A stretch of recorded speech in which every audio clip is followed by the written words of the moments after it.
Also incredibly excited to welcome our new CFO, Jillian Munson. Some of you may know her from her prior lives as CFO of the Knot and Iora Health and of her time at Allen & Co. and Union Square Ventures. Jillian brings decades of financial and operational experience to Vimeo, and she's already making a significant impact in her first few weeks. Welcome, Jillian. Turning to Q1 results, we're pleased with our results and progress made. Revenue grew 21% and gross profit grew 27% year over year. We ended the quarter with $291 million in cash and no debt, positioning us to be on offense in a volatile market. We also made important investments in the quarter in both product and sales initiatives to fuel our future growth ambitions. Predicting the post-COVID normalization hasn't been easy. Our top-of-funnel traffic has returned to pre-pandemic levels, and because of the volatility, we're not providing full-year revenue guidance this quarter. But today, Vimeo is a very different company from what it was in 2019. Our visitors convert to paid subscribers at more than double the rate from pre-pandemic. They're adopting our new products, and they're paying us more for them. Our revenue has more than doubled since 2019, and we've delivered 15 percentage points of gross margin expansion. We grew our market by serving larger businesses, with our sales-assisted business now representing over 30% of total revenue, up from 16% pre-pandemic on the back of a growth of 75% and 90% in 2021 and 2020 respectively. And these customers retain better, they pay us significantly more over time, and they're more profitable. We're now winning 6- and 7-figure deals with some of the largest companies in the world for products that didn't exist 2 years ago. In summary, with the changes we initiated in the business since 2017, all accelerated by the pandemic tailwinds, we were able to acquire and retain millions of users at a low cost, and these represent an expansion opportunity for years to come. With this base, we leave the pandemic a stronger company with the scale, learnings, product, and team it would have otherwise taken years to assemble. As we continue to lean into these strengths with the investments we're making across go-to-market and product, we expect our consolidated bookings to re-accelerate across both sales-assisted and self-serve by the second half of this year, with revenue trailing behind this booking re-acceleration. We also expect our ARPU to continue to grow as a result of our expansion within large businesses and our new monetization efforts, and we plan to exit the year significantly closer to break-even EBITDA, which we believe is prudent in the current environment. Delivering on these goals would have us exit 2022 on a clear trajectory to achieve our long-term growth and profitability targets, which we very much view as intact. The signals that we see in the business not only show how much we and the market have evolved in the last 2 years, but they also continue to give me, Anjali, and the team strong conviction in our strategy and in the enormous market opportunity to transform the way people work with video. Moving on to updates on our key priorities for the year. In 2022, our plan has been to achieve excellence in targeting and serving larger customers, which, while relatively new for us, has been the fastest growing part of our business. If we continue to grow at our current pace with larger customers, they'll likely become the most meaningful part of our business over the next years. I'm happy to say that Eric Cox, our new Chief Revenue Officer, has been making a real impact on the organization since he joined us full-time in December. Eric has been busy upgrading our go-to-market processes and structure to help us go faster here. Specifically, we deployed 3 major changes to our sales organization this quarter. We specialized our sales team for the first time by size of company, enabling our teams to develop deeper expertise in the areas that matter the most to each kind of customer. For example, hiring and training sellers who understand the more sophisticated needs larger organizations have around information security. In Q1, this allowed us to navigate the complex needs and the requirements across multiple corporate divisions at a Fortune 50 media company to displace internal tools and become their video platform solution for more than 150,000 employees. We created a customer success function, now more than 20 employees strong, to help our customers decrease their time to value once they sign a contract, to expand adoption and usage of our product, and ultimately increase their lifetime value on Vimeo. For example, Hilton began as a customer with Vimeo back in 2019, using our solution strictly for hosting live events. Through customer success efforts in Q1, we were able to expand with Hilton to now serve as their internal employee communications platform across the company, winning their confidence in our solution based on reliability and quality. We focused our go-to-market execution on 3 use cases: marketing, HR, and internal communications, and content monetizations. These are the 3 use cases we've historically seen the most traction with, and the target buyers and consideration process for each are different. So we aligned our marketing and sales motions to connect the power of our platform to the specific needs of each. Many of these tactics are simply best practices in the SaaS industry, but new to Vimeo, and we're seeing early success here and investing. At the end of Q1, our go-to-market team is over 60% larger than a year ago. We know this kind of go-to-market evolution doesn't happen overnight, so we're closely monitoring key metrics and adjusting our processes and investments as we go. We expect to see clear results paying off as we work our way throughout the year. Our second priority this year is enhancing our monetization model with new pricing and packaging. Specifically, moving from storage-based to seat-based pricing that we believe is easier to understand, is better aligned with customer success, and helps expand the adoption of our products within organizations. In our early tests in Q1, we're seeing an uplift of 10 to 50% in average order values across customer sizes on the new pricing model for sales-assisted deals we've closed, without any degradation in win rates or sales cycle. We will expand this test in Q2 to enable the new pricing model for all our sellers on all new sales-assisted customers. For self-serve, we're still preparing for the full rollout of the new pricing and packaging. Self-serve is more complex given both the volume and variety of in-product purchase paths and customer types on our platform. A change of this size and scale needs to be done extremely thoughtfully, so our strategy and the pace at which we will roll out these changes will be governed by a measure twice and cut once philosophy. We're planning to start testing with new customers in specific geographies at the beginning of Q3 and then roll out the change to all new customers globally throughout the remainder of the year. As we gather adoption and retention signals, we're going to consider how we onboard our existing customers into our new model in 2023. Our third priority is to continue to broaden our product suite. Product excellence is the center of all we do at Vimeo. And one of the reasons we consistently win new business is the simplicity and ease of use of our products. Multi-product adoption continues to grow steadily for our existing Vimeo Enterprise customers, with more than 50% of our customers using 2 or more of our products. In the next quarter, we're going to start testing a completely reimagined live experience internally codenamed Venues, which we believe has the potential to redefine this category by making live events more interactive, more social, and more engaging, ultimately helping businesses drive a higher return on every event. In March, we soft-launched a product called Vimeo Interactive, and we're going to launch it publicly in May. The product enables businesses to make any video instantly interactive by adding shoppable touchpoints and customizable call to actions directly in the Vimeo player. As with all our products, you don't need to be a pro to use it or configure it. Anyone in the organization can set up an interactive video without installing any software. I like Vimeo Interactive, first because it's proving out to be a great validation of our M&A capabilities. We've hit our internal targets for the first half of the year in the first month after our soft launch, and this product is a result of the Wirewax acquisition that we did in Q4 of last year. But also, and more importantly, because in many ways it's a great example of how early we still are in video. This medium that was designed for lean-back entertainment content is now used by organizations to drive purchases on their e-commerce store, to train their employees in more engaging ways, and to support their customers.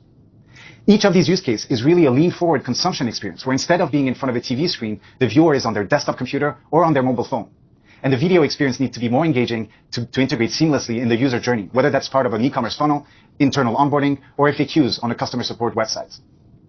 We're in the early innings of what our product can do for businesses, and we're excited to continue to push the boundaries here. Turning back to team and execution, I'm pleased to announce that we've hired a new CMO who spent over 30 years in marketing with deep expertise in B2B, enterprise SaaS, and brand marketing. We'll be sharing more details on that appointment in the next few weeks. We've now added 4 C-suite executives in the last 6 months, each of whom has operated at scale, understands SaaS inside out, and has deep functional expertise.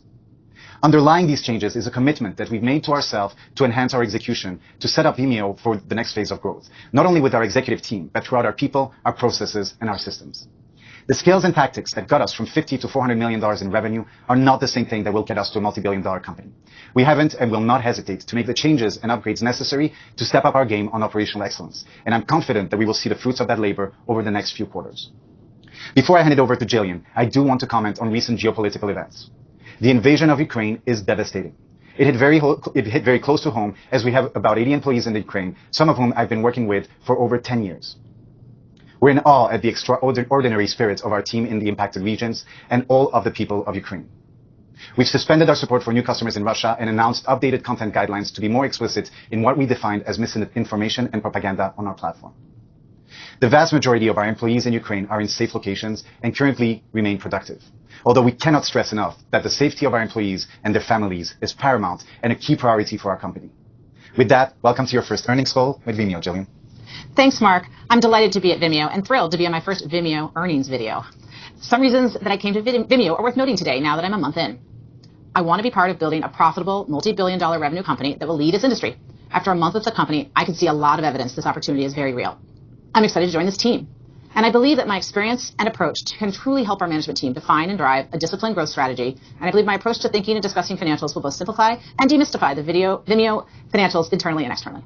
I hope to have the opportunity to meet with many of you over the coming quarters. Let me start by trying to simplify our business for you. For Vimeo, there are 4 main economic drivers of revenue growth: top of the funnel momentum, conversion of that funnel into paying customers, our average price, and retention. As I think about Vimeo and work to describe it to our investors, I will try to talk to these drivers often to help give you color on both what we are seeing and what we are working towards. While I will try to address each individually here, our revenue growth is in reality the result of the combination of these factors together. I will discuss them one by one now. Top of the funnel for us is both leads coming into our sales-assisted pipeline and visitors coming to Vimeo's landing pages and converting into self-serve customers. In sales-assisted, we are executing a go-to-market evolution given the opportunity we see ahead. We expect to drive continued growth in the funnel of customers in our sales-assisted approach in 2022 and beyond, especially as we move through the sales team enhancements that Mark just mentioned. In self-serve, the pandemic accelerated the top of our funnel growth, and that is now in the process of normalizing back to pre-pandemic levels. On conversion, Vimeo has experienced strong and steady conversion improvements through the pandemic, and this continues to be an area of focus, especially in a more challenging self-serve top-of-funnel environment. In sales-assisted, conversion rates from pipeline remain healthy, but with room for improvement in our view. In self-serve, our conversion rate has more than doubled since 2019, enabling us to be efficient with traffic and providing strong core economics. Price, for us, is really about ARPU. Vimeo's overall ARPU has been trending up over time as we have continued to grow the percentage of our revenue from sales-assisted and therefore higher priced products, and we have held pricing on a per-product basis stable. Additionally, we believe we have an opportunity to add to ARPU growth with a smarter approach to pricing and packaging rolled out in a measured way, as Mark mentioned when he talked through priorities. Finally, retention. Retention fuels the largest piece of our revenue at Vimeo and gives us the recurring revenue aspect of our business. In sales-assisted, our retention rates continue to show steady, healthy trends. In self-serve, retention rates are down slightly year over year, largely as a result of a planned mix shift to free trials and mobile, which have lower year one retention. Retention rates for customers in year 2 and beyond continue to exhibit good stability at this point, and we are pleased with the net effect, particularly as we get more year 2 data from our largest pandemic cohorts. This matters because we believe we are holding on to a significant portion of our pandemic gains and have inherent stability from which we can drive future growth. Now, turning to the Q1 and our outlook. Through the lens of these 4 building blocks, here's how Q1 came together. Top of the funnel weakness, particularly on self-serve, made itself more apparent through Q1, negatively impacting bookings growth. We had continued conversion strength in self-serve with some offset in sales-assisted as we executed our sales transition. Our retention results were healthy, and ARPU continued to grow year over year. Q1 revenue reached $108 million and was up 21% year over year, with healthy growth across both self-serve and sales-assisted customers. Sales-assisted revenue continued to grow faster than self-serve at greater than 50% growth year over year, while self-serve growth was 14% year over year, excluding the impact from Magisto, which you will recall is in the process of being deprecated. The upside as compared to our guidance was due to slightly better than expected performance on the sales-assisted front. We think giving color on self-serve versus sales-assisted makes sense today, but I'd like to remind everyone that the lines between them will likely blur over time, given that more than 80% of our sales-assisted customers come from within our self-serve base. We grew paying subscribers to 1.69 million, up 6% year over year. Our ARPU in Q1 was $260, an increase of 12% compared to Q1 of last year. We now have more than 8,000 paying sales-assisted customers. The remainder of my comments will refer to non-GAAP measures. Moving to expense and profitability, our gross margin improved approximately 330 basis points year over year, or roughly 40 basis points Q over Q at 75% in Q1. R&D expense for the quarter was up 50% year over year as we strategically added product and engineering talent to the team. The rise in costs includes compensation adjustments we have made to invest in our existing employees given the tight labor market. We plan to grow into this upsized team scale as we continue to grow the business. Our sales and marketing spend for the quarter was up 33% year over year, also reflecting a strategic 2022 investment in our future as we continue to build out both direct sales headcount and infrastructure, which we believe we can scale over time. G&A rose 73% year over year, largely reflecting growth in our team and related compensation. One note, we did increase our provision for credit losses, roughly $3 million, due to near-term uncertainty around a new billing system implementation, which we expect to work through over the coming months. Finally, adjusted EBITDA loss for the quarter was $10 million. We ended the quarter with a healthy $291 million in cash on our balance sheet. Cash was down versus Q4 due to our EBITDA losses, the timing of bonus payments, and some use of working capital as we adopted the new billing system. Now on to our outlook for the year. As I am digging into this business, and as you may have surmised from Mark's comments, there are factors driving our business that we are very confident in, such as the size of and our ability to capture our sales-assisted opportunity, our conversion progress, our retention, and the ARPU increases we are enjoying as we grow sales-assisted as a percentage of our business. In fact, there are clear opportunities to drive each of our factors over time. The top of the funnel for our self-serve business is harder to forecast as the environment normalizes post-pandemic. Given volatility on traffic trends through the year, I'm going to give a more specific Q2 outlook today and talk to the rest of the year in more general terms. We'll continue to give you monthly metrics, and you can expect an update on 2022 from us at the next earnings call. For the second quarter of 2022, we expect revenue growth of 12 to 14%, with gross margin of 75% and adjusted EBITDA loss of between $11 million and $13 million. Today, we are not providing revenue guidance for 2022, given my short tenure and the volatile environment we're in. However, as we sit here today, we currently expect bookings growth to reaccelerate in the second half, led by sales-assisted. Based on the math of how our revenue works, a reacceleration of bookings will drive a reacceleration of our revenue growth after some lag. We remain in an investment posture in 2022 and have organized ourselves structurally to accelerate growth. But we are committed to disciplined growth and will adjust our operating expense growth rates to appropriate levels relative to our revenue. Specifically, we do not expect to exceed the full year adjusted EBITDA loss we guided to last quarter of between 25 million and 30 million. I plan to help the team look at all of our investments with an eye to how they impact our drivers and ensure they are appropriately aligned.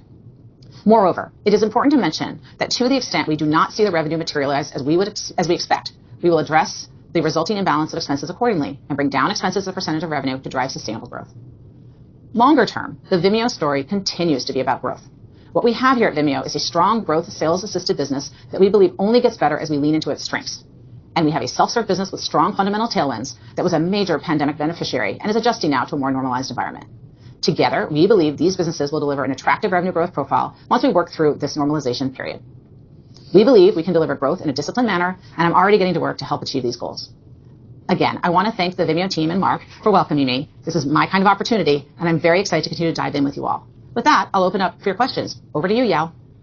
As a reminder, please unmute your microphone and turn on your camera when called on, and limit yourself to one question and one follow-up in the interest of time. Our first question comes from Tom Champion at Piper. Tom? Great. Good morning, Jillian and Mark. And Jillian, it's great to see you. I'm sure it's been an exciting and eventful couple of weeks at Vimeo. I think it's probably important to discuss the outlook, here at the top. I mean, particularly the full year revenue outlook, which was previously 15 to 18%. Maybe you could just help us think through a range of revenue outcomes as we update our models here. What's kind of a sensible way to think about that? And maybe you could just provide a little bit more detail on the macro environment and maybe what you're seeing there and the tactical guidance you're instilling at the company on a day-to-day basis, understanding that it's very early days for you. Any comments on that would be really helpful. Thank you. Yes, starting a public company CFO job with 4 weeks to go to an earnings call is a unique experience, but it's been a lot of fun to get to know the Vimeo team. So as we sit here today, we believe that we can deliver double-digit revenue growth in 2022. But we are seeing uncertainty on the top of the funnel in the self-serve business. And as we think about how that impacts bookings, it's hard to figure out exactly which month that'll turn. And so it's hard to then give you revenue because revenue trails bookings. But let me tell you a little bit about what we're assuming within all of that so that it gives you a little more color on the business. The first thing I'd say is that what we really know well about the business is that our sales-assisted business has a really strong growth profile. We're investing to accelerate its growth, and we continue to see a great outlook for that business. Secondly, we believe that if you look at the other drivers of our revenue in terms of retention and conversion and ARPU, all of those are going in the direction we want. So really what we're watching is those bookings, and particularly as they relate to the traffic on the top end of the self-serve funnel. It's just, at this point, the curve is hard to give you a real color on given the environment, and so that's why we're not giving the full year revenue guidance. The company is absolutely positioned to grow. That is our main focus, and we want to position ourselves to grow in a disciplined manner, and that's why we're committed also to making the EBITDA target that we announced last quarter of 25 to 30 million loss. Great. Thank you. Thank you. Next question, Yusuf Squali from Truist. Well, great. Thank you, and Jillian, congrats. So maybe let's double click on the self-serve issues. I think you guys talked about top of funnel normalizing. I'm assuming some of that is purely driven by macro. I was wondering if there's anything else other than macro that you can call out. Maybe you can also talk about some of the new self-serve products that you mentioned in your prepared remarks. How quickly do you think we can basically see them starting to translate into revenues to re-accelerate growth? Thank you. Yeah, so let me address those points. So first, taking a step back on the traffic, we believe that that's actually structural, that it's coming from the environment. But if we look at the funnel lower than traffic, we see different things on sales-assisted and self-serve. And I know you've asked about self-serve. Let me address sales-assisted just for a minute. On sales-assisted, we are now closing larger deals with larger customers than we've ever done. That business is now north of 30% of our revenue. And it's a healthier revenue mix. These customers stay with us for longer. They pay us more over time. They're more profitable. And the reason I'm bringing up this point is because they're also adopting the new products that we are launching. And we're seeing multi-product adoption. We've talked about be north of 50% now for these sales-assisted customers. And so as we think about our product suite and broadening the number of products that we offer, we think about that both across self-serve and sales-assisted. On self-serve, what we are seeing is, like we said, double the conversion rate in our funnel. we're seeing our new customers paying us more for the new products that we offer. And so we're seeing traction from the products that we've launched over the last couple of quarters. In terms of the new products that we're launching this year, we're expecting that impact to happen over the next couple of quarters, but we're not relying on that for the bookings reacceleration in the second half of the year. We have a number of initiatives across go-to-market. You've heard about all the enhancements we've done at the beginning of the year to set ourselves up to succeed there for the rest of the year. You've heard about some of the pricing and packaging changes that we have in the works. And then we have, obviously, the product improvements as well. So we believe we can impact conversion, we can impact ARPU, we can continue to impact retention rates throughout the year and get to bookings reacceleration in the second half with these levers. Yeah, and one thing I would just add to that is we have tried to be pragmatic about how much we expect out of the self-serve business. So when we look at that reacceleration of bookings, more than half of it will come from the sales-assisted business, and we're trying to take a more conservative look at the self-serve business. Any chance you could help us quantify kind of the drop in top of the funnel kind of traffic? Is it 10%? Is it 20%? Is it more? Just again, I get a sense of how softer it is relative to what it was during the pandemic.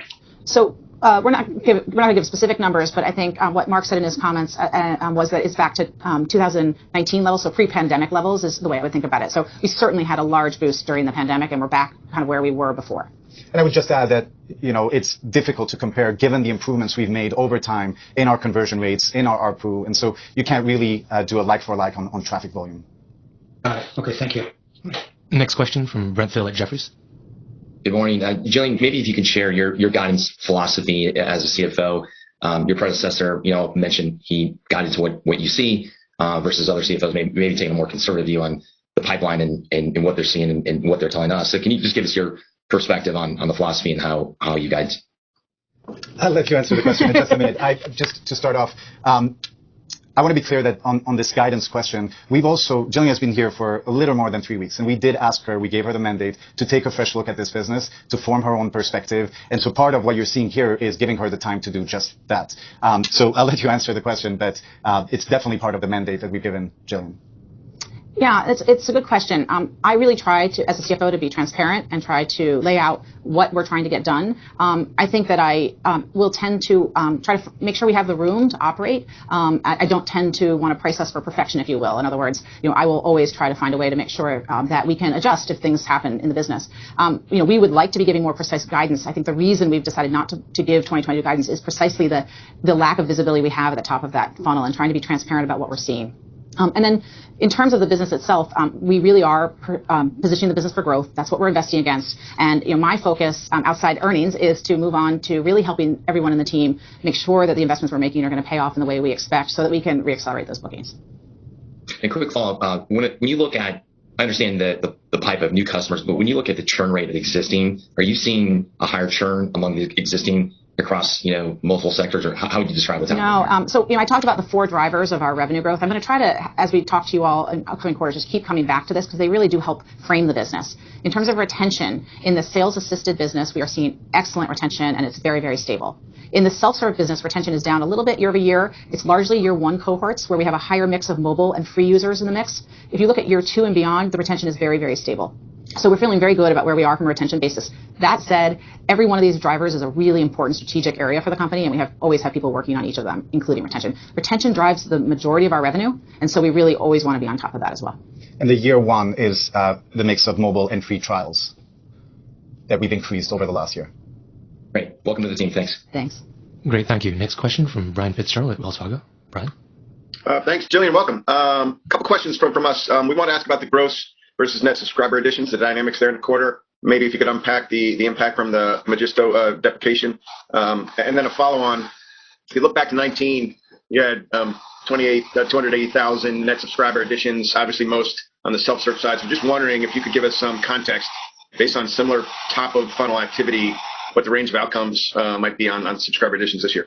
Sure. As it relates to subs, ex Magisto, they are up roughly 1% versus last quarter. So, and then obviously up year over year. I think it's around 11% year over year versus the 6% for the overall. In terms of subs and new subs, we're not going to comment on specific numbers, but I think, again, I'll go back to those drivers, which are my mental model to think about this. And so what we've talked about is that we have double the conversion from that pre-pandemic period. So on lower traffic, we are able to much more efficiently get new subscribers into Vimeo. Got it. And then Mark, maybe one quick follow-up. You mentioned multi-product at 50% now. Any granularity in terms of type of client vertical or size? to call out in terms of people moving to multi-product? No, it's not specific to any vertical or size of customer. I'll give you just more color in terms of what they tend to be doing. Really about 18 months ago, most of our Vimeo Enterprise customers were coming to us for live streaming, and it was either live streaming of town halls or live streaming of broadcasting live streams of public events.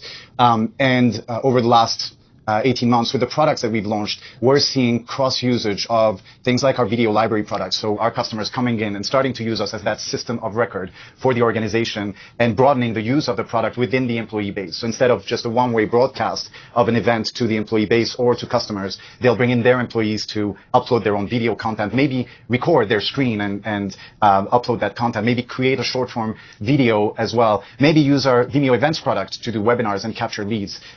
So that's really the expansion that we've gone through over the last 18 months. Got it. Appreciate it. Jillian, welcome. Thanks. Nice to see you. Next question from William Kerr, Cowen. William, please unmute your mic and video if you're there.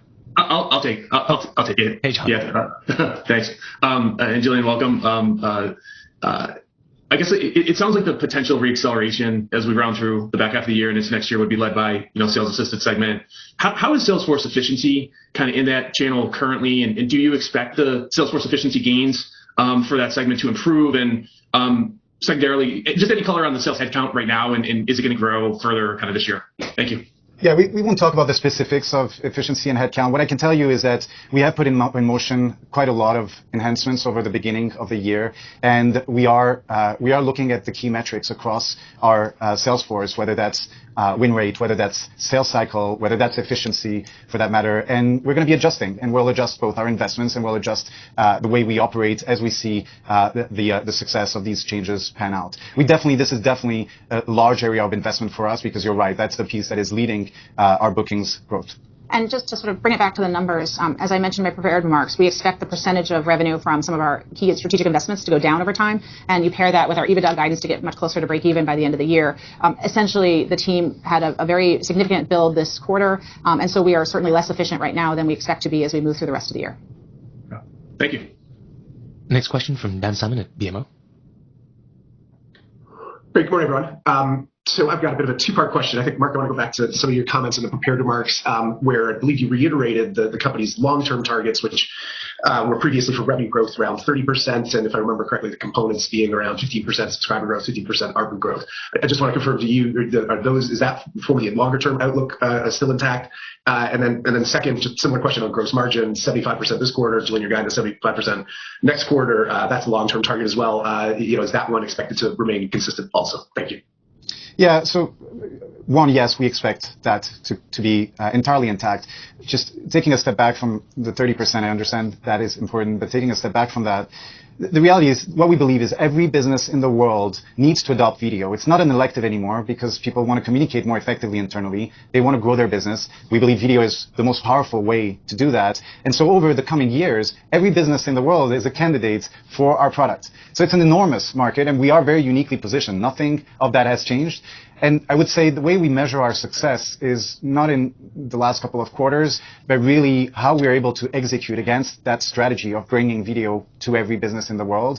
And I think some of what we talked about earlier today illustrates our progress. We feel good about that progress with our ability to penetrate these larger companies with our newer products, with our ability to expand our markets, with the adoption of our products and our improvements in the conversion rates. So huge market. We don't see any change in that thesis. We continue to have strong conviction in that strategy. And yes, ultimately that leads to a 30% or north of 30% growth business. Yeah, and just sort of taking it to numbers and sort of framing that a little bit, we continue to see 30% as a doable number for the business. What we really have here is a sales-assisted business with healthy double-digit growth and strategic investment to continue to accelerate that opportunity. It just happens to be the smaller part of our business, and then our self-serve business, which is bigger, is going through a post-COVID normalization period. We continue to think that will also be a growth business, just at a bit of a slower rate than the sales-assisted business. When you blend the two together and the sales-assisted business gets closer to 40, 50% of the business, the rates of growth for the overall company come up meaningfully. And so 30% continues, in our view, to be the right target. There'll be a question of what the timing is on that as we work our way through 2022, but we continue to be very focused on that goal. And that's the investment profile that we've put together for the business here in 2022 as well. Thank you. Great. You asked. Sorry, Yao. Go ahead. You asked about gross margin, and I'm sorry I didn't answer your question on gross margin. Gross margin's come up a lot in the last year, and it was up sequentially. We will always look for opportunity in gross margin, but in terms of as we think about the business, we're modeling it essentially flat from here. Thanks. Next question from Corey Carpenter, JP Morgan. Corey? Hey, thanks for the question. I had two. First, is the macro environment impacting the business at all on the enterprise side, especially maybe bookings in Europe? We've heard mixed messages from other software companies around that in particular. And then secondly, how should we think about any operational risks associated with the situation going on in Ukraine, perhaps most tied to the product roadmap? Thank you. Yeah, so let me start with the first question. We're not seeing any particular pressure with our Europe sales-assisted business as it relates to the specifics of the Ukraine and Russia markets. It's a very small percentage of our overall revenue, less than 1%. But no, on the sales-assisted side, we're not seeing anything specific to Europe. We are seeing, as it relates to the macro environments, obviously that top of the funnel pressure that we've talked about. In terms of the operational risk. So look, yeah, we have about 80 people in Ukraine. They're exceptional talent, and we don't see any change in our long-term investments in Ukraine.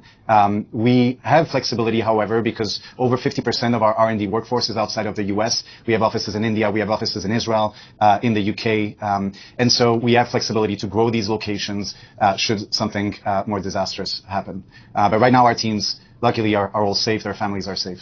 That's what we're focused on. Thank you. Great. Last question in queue comes from Justin Patterson at KeyBanc. Justin? Great. Thank you. Good morning. Welcome, Jillian. And I'm also glad to hear that Alan, Julie, and her family are doing well after the birth. So if I can, first, Jillian, you've been here for 3 weeks. Could you talk about what some of your top priorities to learn about the business are over the next 90, 100 days? And then just a follow-up to the revenue and bookings commentary. I appreciate there'll be a lag between where bookings are and where revenue is. Given more of the business is shifting towards sales assisted, how should we think about the delay that could exist from just the change between the two revenue streams?